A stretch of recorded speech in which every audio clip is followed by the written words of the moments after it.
इस संसार में आने वाला प्रत्येक बालक संपूर्णतः संस्कार रहित होता है। उसके अंतर पर ना किसी अच्छे संस्कार के चिन्ह अंकित होते हैं, ना ही बुरे संस्कार के। अर्थात जन्म से बालक में ना कोई गुण होता है और ना ही कोई दोष। तो ये दोष अथवा गुण किस प्रकार प्राप्त होते हैं? क्या हमने कभी विचार किया है? जो बात माता पिता के मुख से निरंतर सुनी जाती है, वही बात उनकी संतानों के हृदय का संस्कार बनती है। जैसे किसी गांव में नदी तट तक एक पगडंडी बन जाती है केवल उस मार्ग पर बार बार चलने के कारण। अर्थात माता पिता के हृदय की इच्छाएं उनकी संतानों के हृदय का दोष अथवा गुण बनकर जन्म लेती हैं। क्या ये सत्य नहीं? पर फिर भी जब उनकी संतानों में कोई दोष दिखाई देता है तो माता पिता आश्चर्य और दुख से भर जाते। माता पिता का हृदय ये प्रश्न करता है कि उनकी संतानों में ये कुसंस्कार आए कहां से।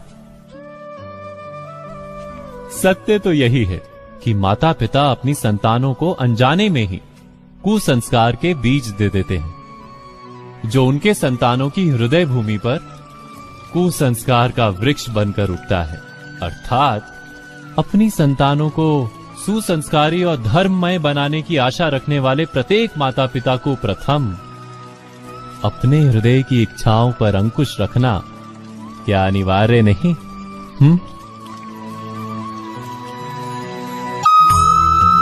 जीवन में आने वाले संघर्षों के लिए जब मनुष्य स्वयं को योग्य नहीं मानता, जब उसे अपने ही बल पर विश्वास नहीं रहता, तब वो सद्गुणों को त्याग कर दुर्गुणों को अपनाता है। वस्तुतः मनुष्य के जीवन में दुर्जनता जन्म ही तब लेती है जब उसके अंतर में आत्मविश्वास नहीं होता। आत्मविश्वास ही अच्छाई को धारण करता है।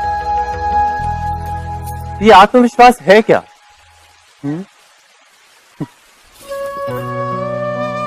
जब मनुष्य ये मानता है कि जीवन का संघर्ष उसे दुर्बल बनाता है, तो उसे अपने ऊपर विश्वास नहीं रहता। वो संघर्ष के पार जाने के बदले संघर्ष से छूटने के उपाय ढूंढने लगता है। किंतु जब वो ये समझता है कि ये संघर्ष उसे अधिक शक्तिशाली बनाते हैं, ठीक जैसे व्यायाम करने से देह की शक्ति बढ़ती, तो प्रत्येक संघर्ष के साथ उसका उत्साह बढ़ता है। अर्थात आत्मविश्वास और कुछ भी नहीं, मन की स्थिति, जीवन को देखने का दृष्टिकोण मात्र है। और जीवन का दृष्टिकोण तो मनुष्य के अपने वश में होता है। स्वयं विचार कीजिए।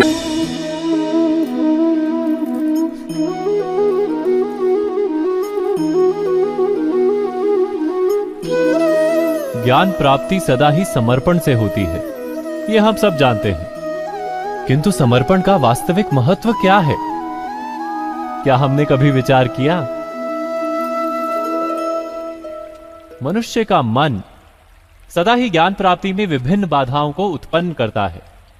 कभी किसी अन्य विद्यार्थी से ईर्ष्या हो जाती है, कभी पढ़ाए हुए पाठों पर संदेह जन्मता है, और कभी गुरु द्वारा दिया गया दंड मन को अहंकार से भर देता है। नहीं, क्या ऐसा नहीं होता?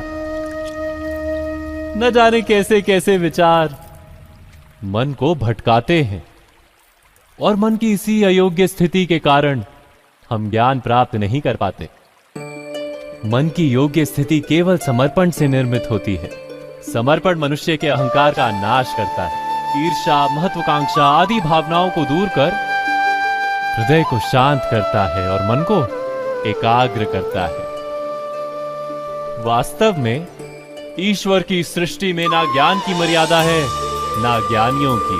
गुरु दत्तात्रेय ने तो गाय और श्वान से भी ज्ञान प्राप्त कर लिया था।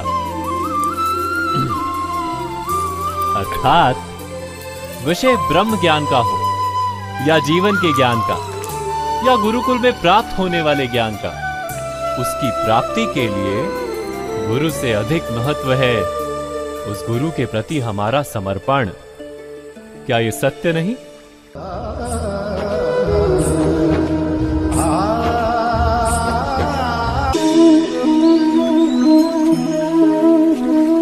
जीवन में ऐसा प्रसंग अवश्य आता है कि सत्य कहने का निश्चय होता है हृदय में, किंतु मुख से सत्य निकल नहीं पाता।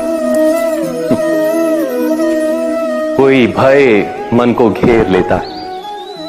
किसी घटना अथवा प्रसंग के बारे में बात करना या फिर स्वयं से कोई भूल हो जाए उसके बारे में कुछ बोलना, क्या ये सत्य है? नहीं, ये तो केवल तथ्य है। अर्थात जैसा हुआ था वैसा केवल बोल देना सामान्य सी बात है। किंतु कभी कभी उस तथ्य को बोलते हुए भी भय लगता है।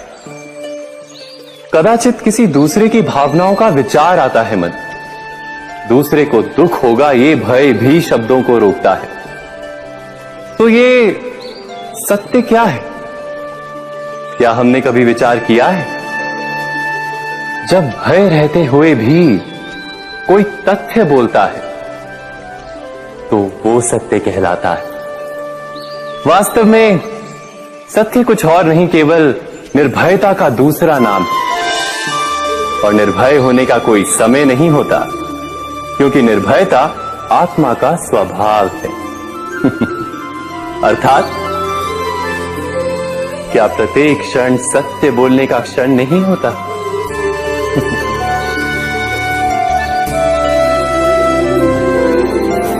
स्वयं विचार कीजिए। दो व्यक्ति जब निकट आते हैं तो एक दूसरे के लिए सीमाएं और मर्यादाएं निर्मित करने का प्रयत्न अवश्य करते हैं।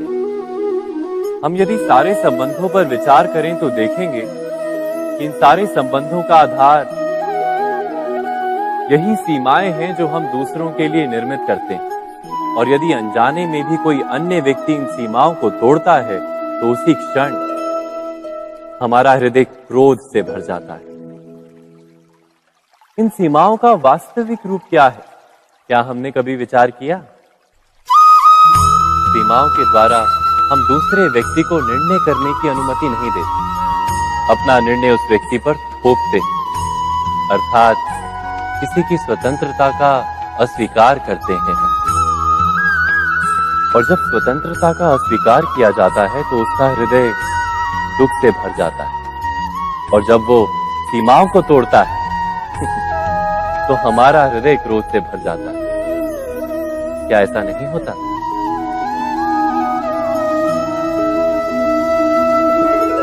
पर यदि एक दूसरे की स्वतंत्रता का सम्मान किया जाए तो किसी मर्यादाओं या सीमाओं की आवश्यकता ही नहीं होती। अर्थात जिस प्रकार स्वीकार किसी संबंध का देह है, क्या वैसे ही स्वतंत्रता किसी संबंध की आत्मा नहीं? स्वयं विचार कीजिए। श्रेष्ठता का क्या अर्थ है? श्रेष्ठता का अर्थ है दूसरों से अधिक ज्ञान प्राप्त करना। अर्थात मूल्य इस बात का नहीं कि स्वयं कितना ज्ञान प्राप्त किया, मूल्य इस बात का है कि प्राप्त किया हुआ ज्ञान अन्य लोगों से कितना अधिक है। अर्थात श्रेष्ठता की इच्छा ज्ञान प्राप्ति को भी एक स्पर्धा बना देती है। और स्पर्धा में विजय अंतिम कब होती है?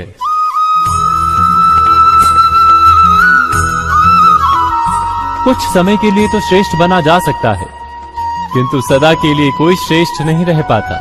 फिर वही असंतोष, पीड़ा और संघर्ष जन्म लेता है। किंतु श्रेष्ठ बनने के बदले यदि उत्तम बनने का प्रयत्न करें तो क्या होगा? उत्तम का अर्थ है कि जितना प्राप्त करने योग्य है वो सब प्राप्त करना, किसी से अधिक पाने की इच्छा से नहीं, मात्र आत्मा की तृप्ति हेतु कुछ प्राप्त करना। उत्तम के मार्ग पर किसी अन्य से स्पर्धा नहीं होती, स्वयं अपने आप से स्पर्धा होती है। अर्थात उत्तम बनने का प्रयत्न करने वाले को देर अबेर सारा ज्ञान प्राप्त हो जाता है, बिना प्रयत्न के ही वो श्रेष्ठ बन जाता है। किंतु जो श्रेष्ठ बनने का प्रयत्न करता है वो श्रेष्ठ बने या ना बने, उत्तम कभी नहीं बन पाता।